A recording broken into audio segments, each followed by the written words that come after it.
I always get this question because I always talk about, and this is a really good question. When did you realize you were living a life you once dreamed of? Hi guys, welcome back to my YouTube channel. If you're new here, hello, welcome. I make fitness and lifestyle content here on social media. You can find me at the handle below.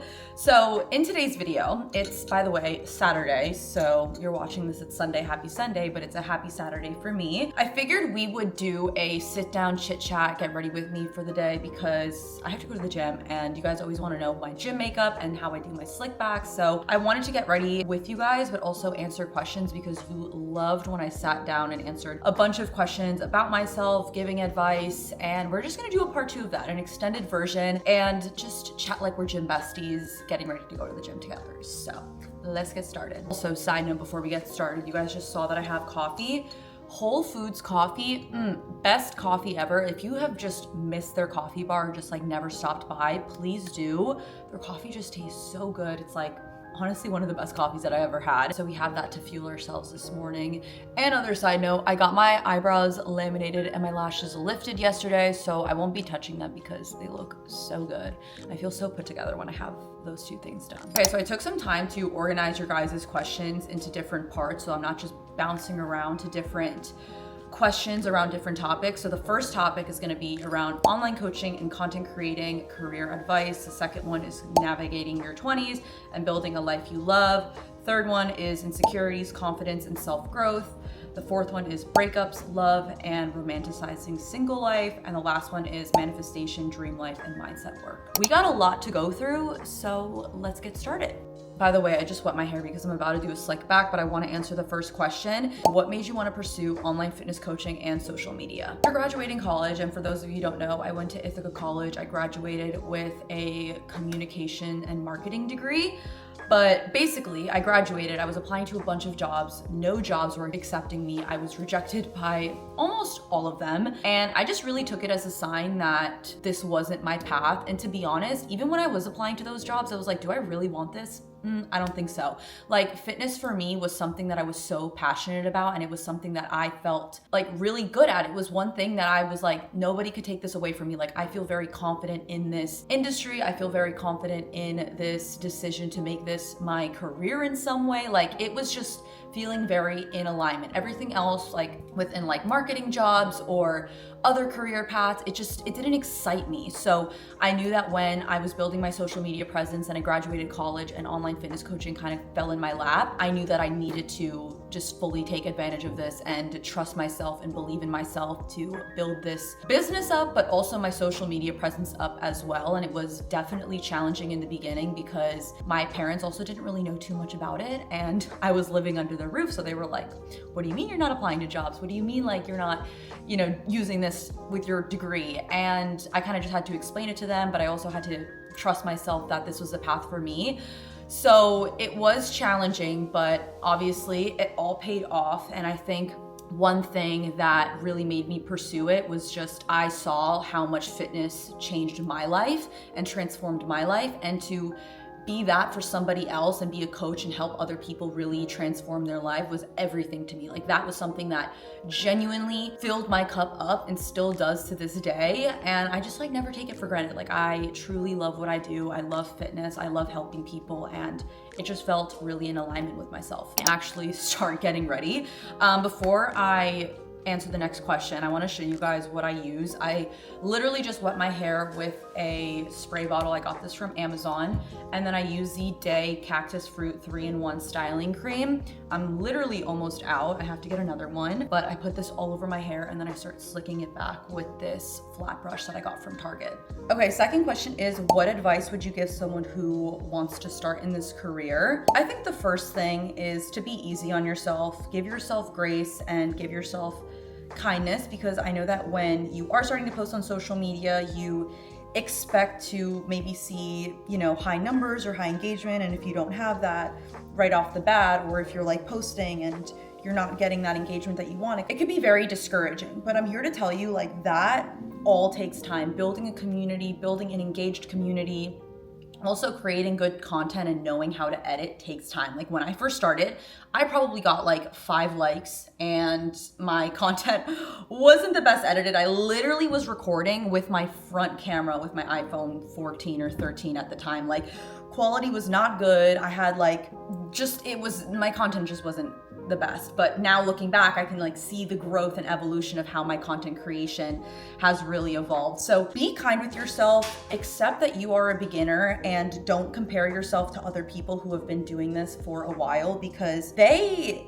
have also had that beginning journey as well. So really be easy on yourself, surround yourself with people who support you and see this vision as well, because I truly think that when you're pursuing something that you're so passionate about, it could feel very scary, and you don't want to surround yourself with any negative energy that makes you question whether or not this is possible. So I'm gonna be your gym bestie to tell you this is possible, and to not give up, be consistent. Try looking at social media from a different lens. Instead of seeing it as a consumer, try going on your favorite influencers page and really ask yourself, like, what do you really love that they share or that they post that motivates you or inspires you? And then try to replicate that in your own way. Like, how can you motivate or inspire other people that go to your page? Because that's how you gain followers. You gain followers by providing something to somebody that follows you. So think of it from that point of view. So the next question is, how do you plan your content and avoid burnout? So I'm gonna be completely honest, I didn't start planning my content until last year. I think it's been a full year that I've been planning my content. And when I tell you that has completely changed the game, it truly has. I now don't wake up in the morning and have anxiety of, oh my God, what do I need to post? Because let me tell you, that form of anxiety is not fun. But I now have a vision and a direction of the type of content that I want to create, and that's also very organic for me. Because before, I used to just solely create fitness content because I would just go to the gym and film, and I was literally just posting fitness content. But as my account started to grow, I started to realize, like, I don't just want to box myself into the gym. I want to create lifestyle content. I want to make vlogs. So I started to create pillars for myself. So for example, I have different pillars. I have fitness, I like to make vlogs, I like to make routines. And then within those pillars, I try to create different styles of content. So try to ask yourself, what are the pillars that you want to be? Like, do you want to make fitness content? Maybe you want to make food content, beauty content, routine content. So those are your pillars. And then from there, when you're planning your content weekly, you can make sure that you're hitting all those pillars throughout the week. So A, it helps you stay consistent in making those styles of content, and B, it also doesn't make your content super repetitive for your viewer, because that's something else. When you just box yourself into making one style of content, it doesn't become exciting for the viewer. Like, they are going to know that you're posting the same leg day every single day, or the same push day, pull day, because that was my entire page before, like push, pull, glutes, legs, push, pull, glutes, legs. And then I questioned myself, like, why am I not growing? Why am I not connecting with my community? And to be honest, I think 2025 is a huge shift in social media. I think storytelling and having people relate to your life is huge. So really try to use that to your advantage. And I know that you probably think, I don't really have a lot going on in my life. Like, who's going to really care about this? But trust me, like, we all care. We want to know. We want to connect in some way. So yeah, just like really try to prioritize that in 2025. In terms of burnout, I really think that helps, because when you plan your content, you don't have to really worry about whether or not you're going to be inconsistent. So it's helped me kind of plan my content, especially when I'm going away. I can make sure that I still have something to post, and when I'm filming. So yeah, this is your sign. If you are trying to get serious about content creating, building a community, you need to have strategy. You need to have some plan in place, just like the gym. If you go into the gym every single day and you don't have a plan, how are you going to see growth and change? Same thing with social media. The next question is, what's one thing about this job that no one talks about but really matters? I think one thing is time management and being your own boss. Like, don't get me wrong, being an influencer slash creator has its perks. Like, I truly love what I do. But as someone with undiagnosed ADHD, I really do think that I have it. It's hard. It really is hard. I have to be strict with myself. I have to have time blocks. I have to have structure within my week, because if I just like go into the week not with a plan, I am all over the place. Like, I truly think that this job, you can be as busy as you want to be or as chill as you want to be. But personally for me, I like to keep myself busy. I like to work towards a bigger goal and a bigger picture versus just thinking of my content as only likes and comments. You know, like I really want to make an impact. I really want to build a community. I really want to build something impactful. And that doesn't just happen from like chilling and relaxing day to day. So I think some people see influencing as like this glamorous thing. And don't get me wrong, it definitely has sides of glamour, but for someone that wants to build something very lifelong and impactful, like my head is constantly spinning with ideas. Like I literally go to bed at night thinking of like, what can I do to make this better or make my content better or make an impact? What can I release? What can I do this? How can I make my challenge better? Like I'm constantly thinking of being better and striving for growth. And I think that is challenging, especially when you don't work with other, like I don't work with colleagues. Like I don't have an office. I don't have, you know, coworkers. It's like me versus me. It's me versus my thoughts. And sometimes one thing that really throws me off is like you can, as an influencer, you can correlate your success with numbers and likes and followers. And I've had to check myself before, like, okay, my worth is more than just a like or a follower. You know, I know that I'm making an impact, but I can't just expect that all my success and all my worth is based off of this number, because it could just like really get into your head and not really put you in a good mental place. So I've definitely worked on that and I've checked myself and I just like zoom out a lot. But I think that is also challenging and also time management. Trying my best every single day. Okay, next question is, did you ever see yourself living the life you live today? To be honest, yes and no in a way. Okay, so let me backstory. So I started posting on social media back in college. I think it was junior year when I officially started my account, and I lived in a college house with two girls, and at the time I was like really into fitness, and I was telling them like, you know, there are so many fitness influencers nowadays, and I think it would be so cool to create a community and have all these experiences. And at the time I was like, get all these like free gym clothes, like this sounds amazing. And I was telling them that. And at the time they were like, yeah, like, okay, kind of like, what is she saying? But I was like, no, like I feel like that is just something within my path. Like I think, you know, I was just telling them like my excitement, like it felt something that I was like destined to do in a way, but like I was also not really believing it. Me telling that to somebody has to be me like knowing that this is something that I was going to do in the future. So maybe it was like a manifestation. But yeah, I said that I started posting on social media, and that's when my account started to hit the explore page and I started to grow. And over time, like I started to build a community, I started to get brand partnerships and all that stuff. Long story short, but I think like deep down in some way, I just knew that it was meant for me because I was like never giving up. I was so positive about it. I was telling myself like, no, this is my path. This is my journey. I'm going to make it. And that's that. So in some ways, yes, but in some ways, no, because I had a lot of self-doubt, but we never gave up. Okay. Also, I just finished slicking my hair back. So I'm now going to hairspray it. Not any specific hairspray. I just have this random one to make sure that I don't have any flyaways. And then I just brush it back one more time and behind the head. It's probably like not perfect, but it does the job.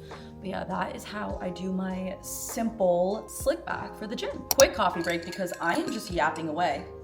Also, want to show you guys my fit. I didn't even talk about it, but this is the new Oner Active Beyond Movement lounge set in their baby blue.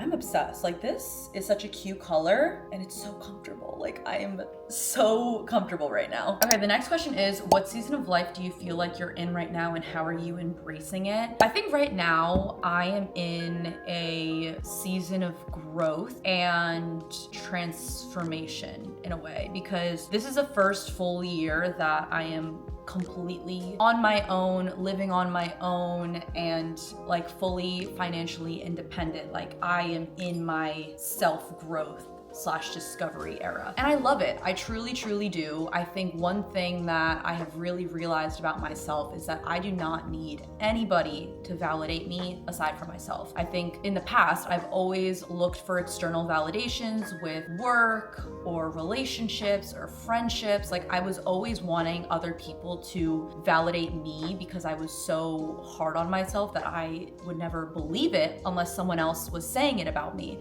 But right now, like being by myself and being here and building the life that I have, I can fully rely on myself that, you know what, no, I know that I am that girl. I know that I am, you know, successful and confident and hardworking. And you know what, it's not a bad thing to say these things about yourself. I think sometimes it's hard to like really say them out loud, but I think that's something that I've been working on. And that's a period of life that I'm currently in right now. Don't get me wrong, like there's definitely times where I crash out and have a little mental breakdown, but I think that's a very big chapter of my life that is just validating myself and affirming myself and really believing in myself. For my makeup, but I'm first prime my face with the Glazing Milk from Rhode. I use this every single morning, especially before doing makeup, because it makes my skin so glowy and my makeup goes on so well. Okay, next question, another deep one, but it's what part of your identity no longer fits the version of you that you're becoming? I think this comes down to like who I was in high school and college. To be honest, I didn't really take myself seriously. I was the class clown. Like I was always making jokes. I was always super silly. Like I just, again, didn't take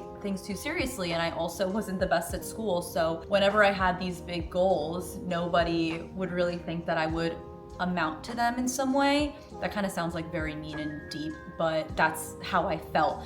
And part of me, because of that, like felt that that was who I was.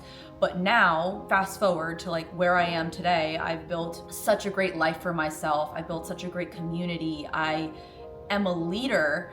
It's like, it's so hard for me to realize like this is who I am today, and the person that I was like back in college and high school couldn't be far from different than who I am today. It's kind of like I'm living two different lives, or I have lived two different lives in some way. And I still work through that. And I have to remind myself every single day, like, no, I have earned this. I have grown so much as a person and I deserve to live this life. So that's kind of deep, but that's kind of like how I've felt before. Question is, what's something you had to outgrow in your 20s to become who you are now? I think one thing about me is people pleasing. Like I think before I've always tried to be liked by everybody, and now I'm just in this point of my life where I'm like, you know what, listen, if you don't like me, that is totally okay. I'm just done people pleasing, and I'm done like trying to be everyone's favorite person, because there's always gonna be someone that doesn't like something about you, whether they are envious, whether they're jealous, whether they just don't like your personality, whatever it is, that's fine. They're entitled to their own opinion,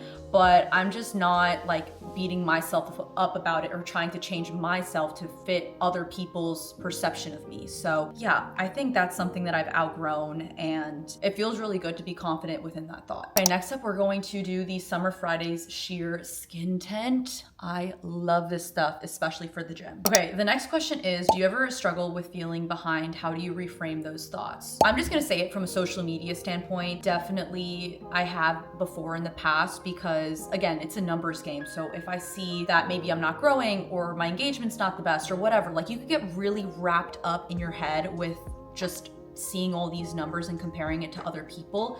But I had to really zoom out and remind myself, like, everyone is on their own like timeline, and you cannot compare yourself. So now I'm going to give you guys advice, because I think that this could really help you out, at least to hear this.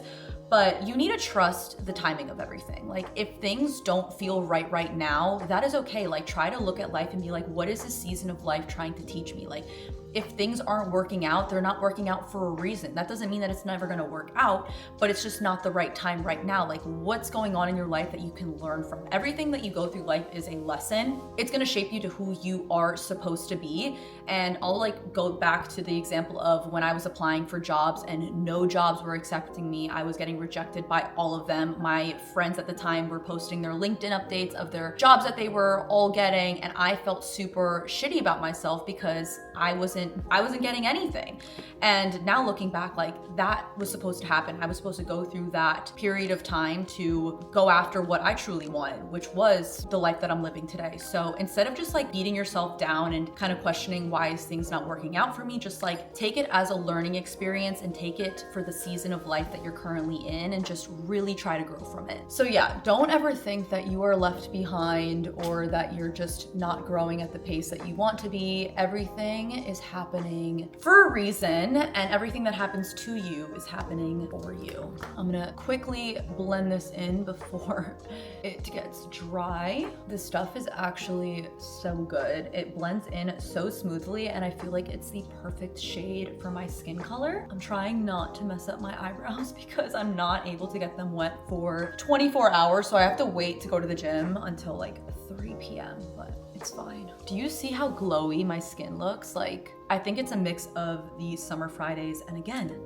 the road glazing milk. Like, this stuff is so good. Okay, we're now going into insecurities, confidence, and self-growth. And one of the questions is, what insecurity are you still working through right now? For you guys, you're gonna be like, what, Brenda? But for me, I see it. And I think we all have this one thing that we notice about ourselves, but nobody else probably does. But I'll just call myself out. So one thing for me, at least physically, because I watch myself on tape all day, every day, and also through like social media, I'm like constantly watching myself. So of course I'm going to critique it. I'm gonna see myself from different angles and whatnot. But one insecurity right now for me is my teeth. So I'm talking to YouTube when I revise my videos, I'm like, oh my God, my teeth aren't straight. And I see other people, their teeth are so straight and they're like perfectly, you know, like aligned and white and big. And I'm just like, oh my God, I need to get my teeth done, but not necessarily like get veneers, but get Invisalign. So I did have braces when I was younger, but I only had top braces because at the time my parents couldn't afford bottom braces and my top teeth needed work. Like, they needed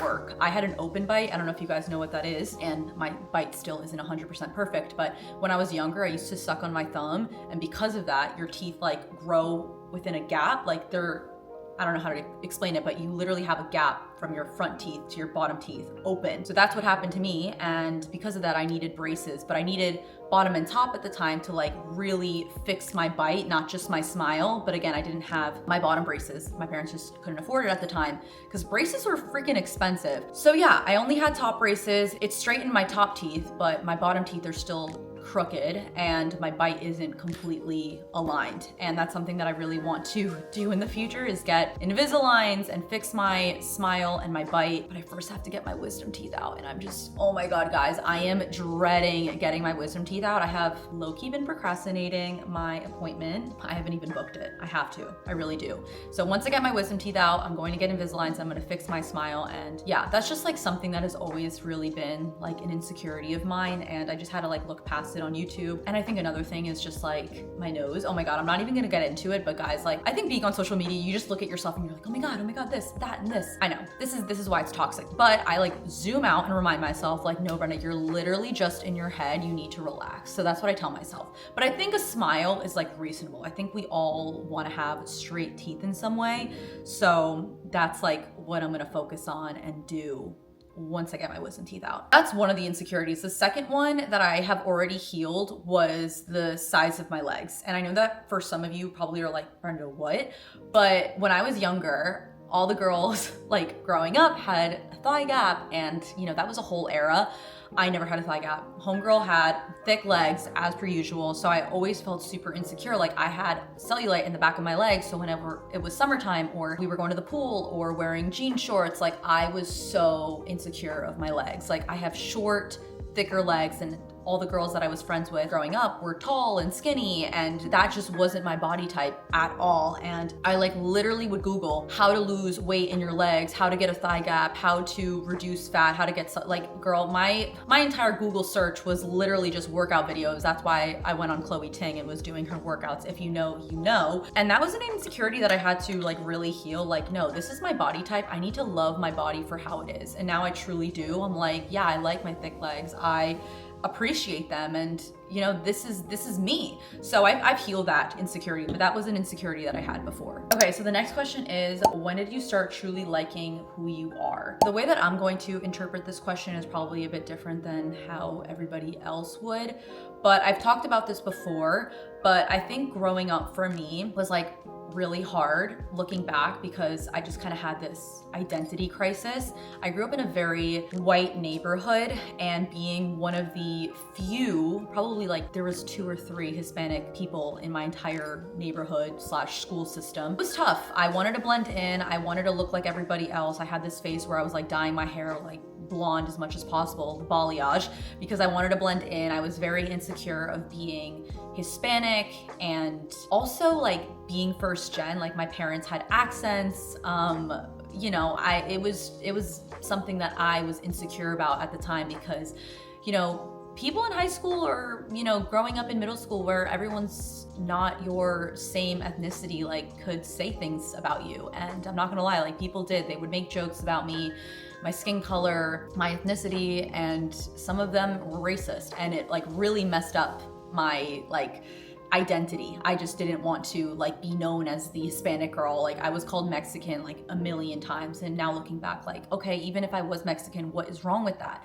But it was tough. So at the time, like I had an identity crisis and it kind of bled into high school, it blended into college. And now being 24, I'm like, oh, I wish I could heal that part of myself and give myself a hug because it's such a beautiful thing to be Hispanic and first gen and to like be the person that I am today. Like my mom's from Peru, my dad's from Spain. I'm proud of my roots. I'm proud of my culture. And I just feel bad. I had to hide that for so long. And now I'm like, ugh, I don't know why I felt like that. But yeah, I mean, we all go through what we go through, but that was something that I had to work through. And I started feeling more confident with myself, honestly, up until like after graduating college. So like within these last few years, that's kind of when I had this realization of like, Brenda, you can't keep thinking like this. Like this is who you are as a person. And you need to own that. You need to see the beauty in that and stop looking at it from a different point of view that other people were. So yeah, it was like healing that inner trauma that I had.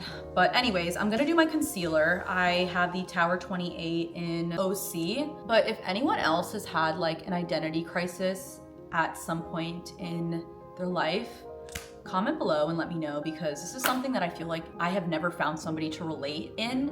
And I feel weird mentioning this online, but that's just like how I feel. And I've just never been able to vocalize it in the right way. Sitting crisscross applesauce for so long that my whole foot is asleep right now. Okay, we're now tapping into breakups, love, and romanticizing single life. So the first question is, how do you know when it's time to walk away from a relationship? So not that I'm a relationship expert, but I feel like I could talk a lot about just relationships, single life, all that stuff, because I talk about this a lot with my life coach. But in terms of walking away from a relationship, let's first just say easier said than done, because obviously if you're in the relationship, you're in it for a reason, and saying goodbye to someone, no matter how long it's been, is hard, especially when nothing's specifically wrong. And even if things are wrong, it's still a hard decision. So let's just say that off the bat. But I truly think no matter what, if you have the feeling deep down in your gut that part of you wants to leave this relationship, there's a good chance that like that feeling never goes away. Like you feel that for a reason. And I am a huge believer in listening to your gut, because everything that I've done when I listened to my gut always ended up being better for myself, even if it was challenging. So I think like just from answering that question in general, like if you have a feeling, there's a reason why you're feeling that. And you need to ask yourself and be honest within yourself, like, why am I feeling this way? Is it because of the way that he makes me feel when I do this? Or is it because like we have this disagreement? Like you really need to analyze why you're having those thoughts, because they're there for a reason. Okay, I like this question. This one is, how do you romanticize being single without feeling lonely? I have to say, I definitely didn't used to see single life like this until I think a few months ago. Yeah, so backstory for you guys to know, I am now single. I have been single for like a month and a half, 2 months now. I now view singlehood as like a completely new chapter for myself versus how I viewed singlehood, is that a thing? Singleness back in like 2021 when I got out of my other relationship. So I used to see being single as a negative thing. Like, oh my God, I'm single. Like, is there something wrong with me? Does nobody love me? Like, I was just always pointing the finger at me. Like being single felt embarrassing to say, when in reality, like looking back at it now, why is it embarrassing to be single? Do you know how much of a privilege it is to be single? Do you know how many people want to have a chapter within their lives that they don't have to rely on anybody else? They don't have to think of anybody else, text anybody else, like consider another person a part of their day-to-day routine. Like, I know that kind of sounds emotionless, because don't get me wrong, like being in a relationship is also beautiful, not saying that, but just like rewiring your brain. Like this is a chapter that you get to have for yourself without anybody else's influence, without anybody else's opinion. Like when you're in a relationship, it's about you and them. But when you're single, it's just about you. And that's like such a beautiful and powerful thing. And I think we need to reframe our brains and rewire our brains that we're gonna be in a relationship for the rest of our lives. Granted, hopefully, but that's like what I truly believe. You're gonna be in a relationship for the rest of your life. You're only going to have a small chapter of your life where you are the main character. You are single. Look at it from that point of view. I think when you see it from that point of view, it's exciting, it's motivating. You really want to live your best life. That's at least how I'm viewing it. And everything else comes with time. So the more you start to look at it from a positive mindset, the more you actually are able to romanticize your life versus like being all down and in the dumps and sad and just like looking for the other person. Because I'm telling you, when you are bringing that energy, nothing's gonna find you. Like I truly think you find things when you are least expecting it. So I just really think romanticize your life and really start to ask yourself, like, what do you truly want out of life? Like, what do you want to accomplish? How can you use this time to work towards that? Think of it more as a beautiful thing. So side note, if you feel like you need to be in a relationship to not feel lonely, then that is something else that you need to work towards and like work through. Because why do you feel lonely? Like, is there a void that you need to be filling? Is there something that, scares you? Like, I think truly being your own best friend, like you need to be okay with being truly by yourself. And that's something that I have really, really worked towards. And I'll just use myself as an example, is that I used to always just want other people's validation. And if it wasn't coming from them, then I wouldn't believe it myself. So I have been healing that, and I've been working on that so hard that I'm very confident by myself and being single. So try to ask yourself those questions as well. Okay, next question is, how do you heal? I think healing for everyone is different, but for me personally is really just pouring all my energy into myself. And obviously there's gonna be times where it like goes up and down. Like healing is not a linear journey. It's very like up and down. It's like a roller coaster, and everybody has a different experience also based on how long you were with this person. But I think the first thing is allowing yourself to feel 1000%. Like you should definitely have a time frame where you are just feeling all the feels, being in the dumps, and then giving yourself a hard cutoff. Like, okay, by this date, I am not allowing myself to, be in the dumps for longer and feel sorry for myself, because now time is ticking. Time is ticking. And like I said before, thinking of your single life as this new chapter. Like I think there was a saying that after a breakup, like you are about to enter the best chapter of your life. Like you are going to unlock the hottest, the most successful, the best version of yourself, because you now have this complete amount of time. You now have so much time to dedicate towards yourself. And that is such a beautiful thing. So again, rewiring your brain, telling yourself that this is going to be the best chapter of your life, just working on that every single day. Like know that, again, it's going to come in waves, but the more you start to romanticize it, truly does help. I also think like rearranging your space helps, like getting rid of maybe like old cards or things that remind you of them. Also going no contact. I'm a hard and firm believer of no contact, because how are you supposed to heal if you're still keeping in touch with this person? Because your brain like doesn't really process that you are broken up with a person. So I think no contact is huge. And starting a hobby, like really ask yourself, like, what have you been wanting to get into? Maybe you've been wanting to start your own like fitness routine, or maybe you've been wanting to move somewhere. I don't know, like really ask yourself, be deep with yourself, and just pour all your energy into yourself and surround yourself with good people. Surround yourself with friends that fill your cup up, that support you, and just make you feel good, because you really need to be gentle with yourself during this time. Almost done with my gym makeup. I know I literally am like talking so much in between each step, but I realized that I don't have a lot of makeup to do because my eyelashes are done, my eyebrows are done, and that is like the part that usually takes me the longest. But now I'm just gonna lip line my lips with the Huda Beauty Warm Brown. This is my favorite lip liner. And then I just use the Laneige Lip Glowy Balm. This is my favorite lip gloss. That is pretty much all I do for the gym. The skin tint, concealer, blush, lip line, and then typically I would do my brows, but again, they're already done. But yeah, look how glowy it looks. I'm obsessed. Okay, we're now gonna get into the last set of questions, and this is about manifestation, dream life, and mindset work. And the next question is, what mindset shift changed everything for you? And this is a really good question, and I'm going to sound so basic answering this, but it really is the saying, if they can do it, I can do it too. Because truly, truly, truly, no matter how successful this person is and how much they've accomplished, they're just another person that has worked really hard for their goals. That's something that can be so possible for me. And I just want to relate it, to myself. For example, I'm in the fitness industry. There's a lot of people in this industry that are like super successful, have built crazy empires, have had so much growth, and I'm genuinely so happy for them. And I see it in like a way of admiration that, oh my God, look at what they've built.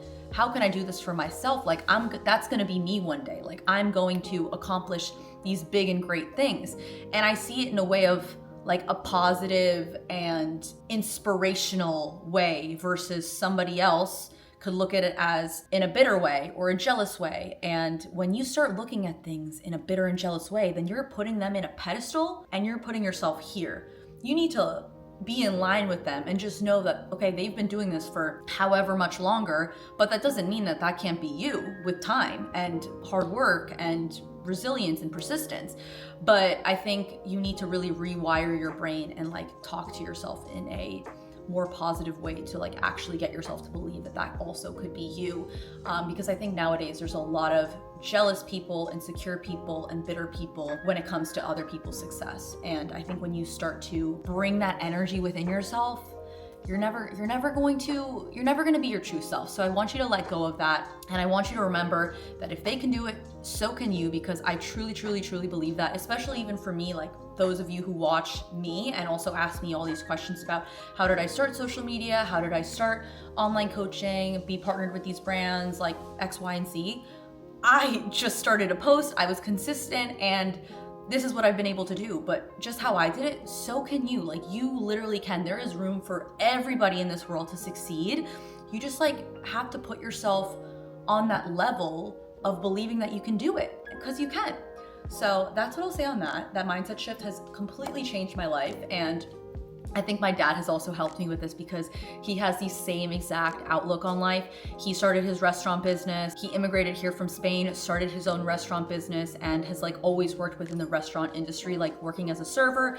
And he started his own restaurant business, and he told himself like, if they could do it, so can I. And he did that, and he proved that. And I saw him, work towards that every single day growing up, and I now believe that for myself. So yeah. Okay, next question is, when did you realize you were living a life you once dreamed of? I think I really had that wow moment when I moved into this apartment in Florida and like actually moved away from New York, because I always envisioned myself living somewhere warm, sunny, palm trees, and to be honest, away from New York where it's like gloomy, cloudy, and rainy like 60% of the time. And I was having this talk with my life coach because when I was back in New York, she was asking me like, where do you see yourself in 5 years? And I was like, I see myself thriving somewhere warm in Florida, near a beach, with palm trees, like continuing my life with social media, maybe starting YouTube. Like I was speaking all these things to her. And meanwhile, it was like, in my mind, I was being delusional because I was like, there's no way I'm gonna move to Florida and away from my family. And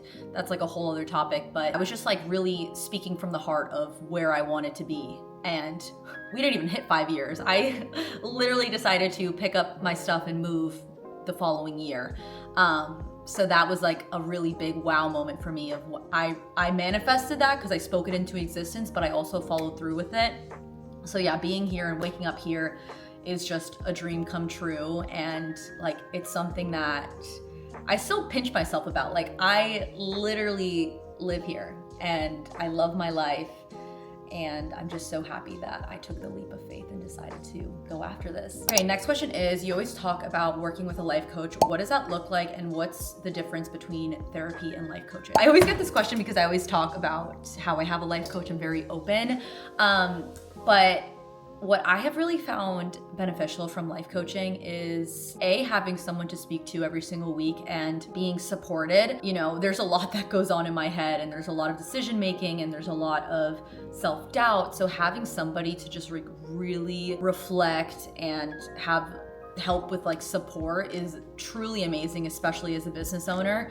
And to also make sure that you're living a life that is aligned. I'm very, very big on that. I'm very big on listening to my gut and just zooming out and being like, if I don't want to do this, then like, why am I doing this? Like, if I want to do this, why am I not doing this already? So I think having her to help support me in those decisions, but also like, you know, be that person that holds me accountable and, you know, raises her opinions or like thoughts that I should consider, really helps me with decision making. And just like really having someone in your corner. I am a firm believer of talking to somebody, whether it's therapy, whether it's life coaching, whatever, because when you don't talk to somebody and like let all these feelings and emotions out, they're just bottled up. Like it feels so good to just rant about life and rant about your problems and just like have somebody really support you. I've been working with her for 3 years now, I think. She's seen me grow a lot. She's seen me from my college days to where I am now. And like I make a lot of decisions with her and it feels really good to be supported. So I think the difference between therapy and coaching, I don't want to say like too much because I'm not super educated, but from what I understand is like therapy sometimes is like going through like trauma and like really breaking down why you felt those traumatic experiences and healing that, versus life coaching is more so like thinking of the future and like living in alignment and doing the things that you want to do. I think that's the difference between the two. The last question is, how do you manifest a life that you want to live without being so obsessed with the outcome? I think this is a great question. I think we live in a society that is very quick paced and like we want to have very quick gratification, and if we don't, then we just like don't think it's worth it. And I think we really need to check ourselves and know that if we want to build a life that we love, a sustainable one, it happens over time. Like there is a journey within that, and I think we don't romanticize the journey enough. Like even the hardships, even the struggles, like there's so much growth that you have when things don't go right or doors don't open. Like I said before, my journey within a whole like wasn't completely uphill. It was very up and down, and I'm still figuring it out to this day. But I think instead of just getting so tunnel vision on that end goal and comparing ourselves to that version when we're not there, isn't gonna help you get there. You need to really, really, really romanticize the journey, romanticize the day-to-day, romanticize like what you can do today to get to where you are, and just worry on being better every single week. Like how can you improve daily? How can you improve weekly? How can you improve monthly? And trust me, with time you will get there. So don't be obsessed with the outcome. That stuff takes time, but the journey is really always so worth it. Okay, we're done with questions. I feel like I was chatting a lot about, you know, my life, but also advice, and I don't know, I just like love talking about this stuff. I feel like I'm literally just chatting with a friend, and I hope that you guys enjoyed this. But don't forget to like, comment, share, subscribe, and let me know if you guys want to see this more, or if there's like another set of questions that you guys want me to answer or cover. But I appreciate you guys for watching, and I hope that you guys have a great day. Bye.